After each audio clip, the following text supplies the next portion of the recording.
দর্শক শুভেচ্ছা নিন।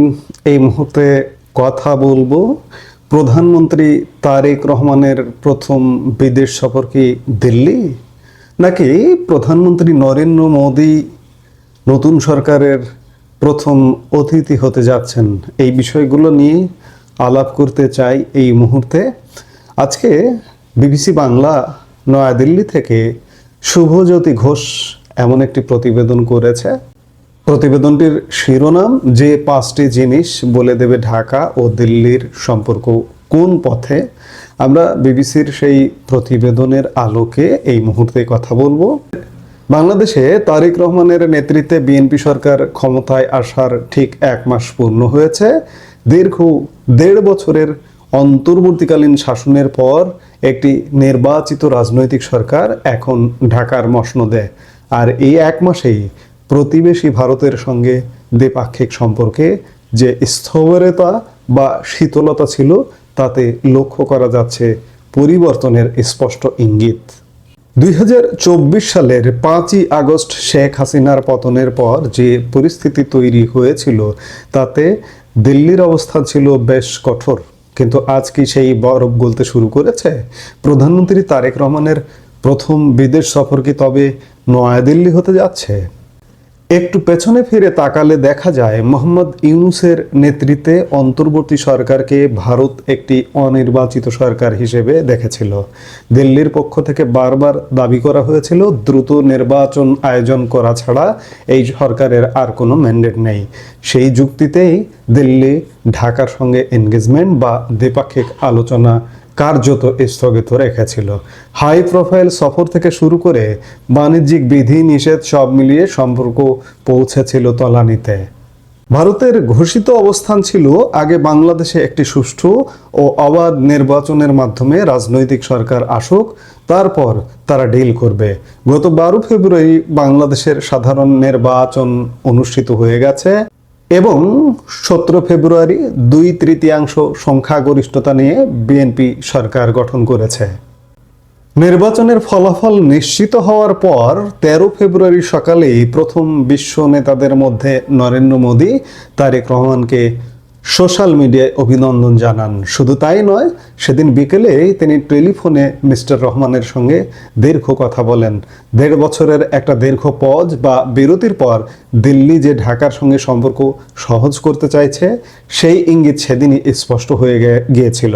একদা বিএনপির সঙ্গে ভারতের যে অস্বস্তিকর সম্পর্ক ছিল, বর্তমান ভূ রাজনীতিতে তা আর বাধা হয়ে দাঁড়াচ্ছে না বলেই মনে হচ্ছে।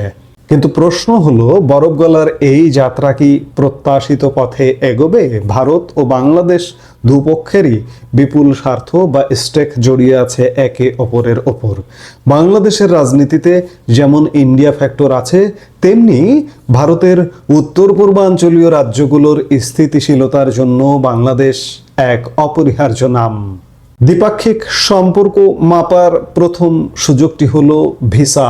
একসময় ভারত ভ্রমণের তালিকায় বিশ্বের মধ্যে বাংলাদেশিরা ছিলেন শীর্ষে। বিলেত আমেরিকাকে ছাপিয়ে 20 লক্ষ মানুষ বছরে ভারত যেতেন। কিন্তু 2024 আগস্টের পর ভিসা প্রায় বন্ধ হয়ে যায়। শুধুমাত্র কিছু emergency O double entry visa ছাড়া সাধারণ পর্যটন ভিসা এক প্রকার বন্ধ ছিল, এখনো পর্যন্ত আছে। তবে গত 1 মাসে ভারতীয় কূটনীতিকরা ইঙ্গিত দিয়েছেন যে তারা দ্রুতই ভিসা কার্যক্রম স্বাভাবিক করবেন। সত্যিই যদি আগামী কয়েকদিনে পর্যটন ভিসা চালু হয়, তবে বুঝতে হবে ভারত সম্পর্ক সহজ করতে সত্যি আগ্রহী। দ্বিতীয় এবং সবচেয়ে গুরুত্বপূর্ণ সূচক হলো প্রধানমন্ত্রী তারেক রহমানের বিদেশ সফর কোথায় হতে যাচ্ছে।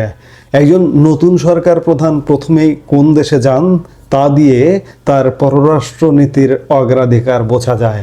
তারেক রহমান যদি প্রথম সফরে দিল্লিতে যান, তবে বোঝা যাবে বিএনপির ওপর থাকা ভারত বিরোধী তকমা তিনি মুছে ফেলতে চান। তবে তিনি যদি দিল্লি না গিয়ে সৌদি আরব, বেইজিং, ওয়াশিংটন বা কাঠমান্ডু, কলম্বো, ইসলামাবাদ যান, তবে তা নিয়ে বিস্তর কাটাছেঁড়া হবে। আবার এমনও হতে পারে তিনি নিজে না গিয়ে নরেন্দ্র মোদীকে এই ঢাকা সফরের আমন্ত্রণ জানালেন। আসলে দুই পক্ষের মধ্যে আমন্ত্রণ ইতিমধ্যে জানানো আছে। টেলিফোনে কথা, কিংবা দুই পক্ষের প্রতিনিধিদের যখন দেখা হয়েছে, সাক্ষাৎ হয়েছে, তো তার প্রধানমন্ত্রী তারেক রহমান নরেন্দ্র মোদীকে বাংলাদেশে আসবার আমন্ত্রণ জানিয়েছেন।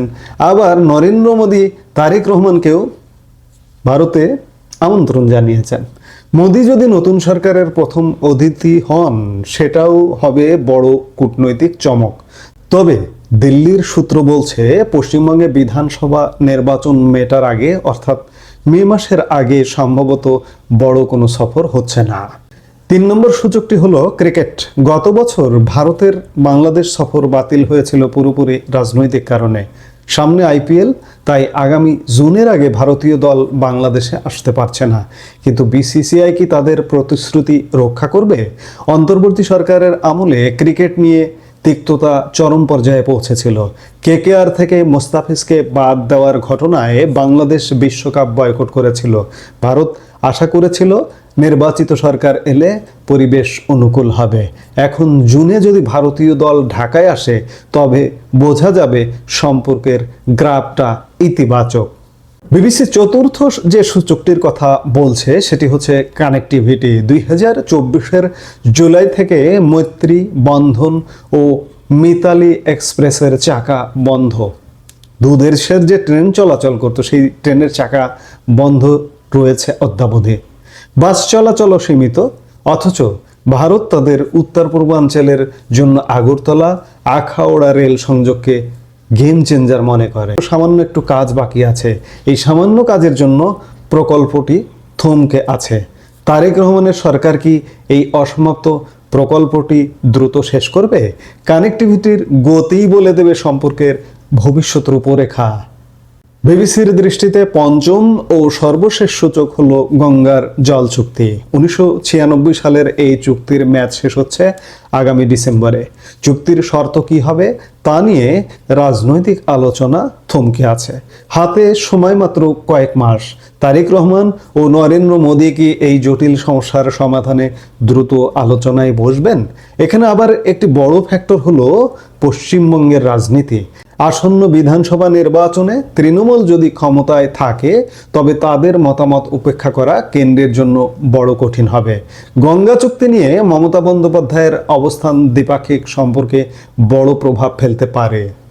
এই 5টি সূচকই বলে দেবে ভারত ও বাংলাদেশের নতুন অধ্যায় কতটা মসৃণ হবে।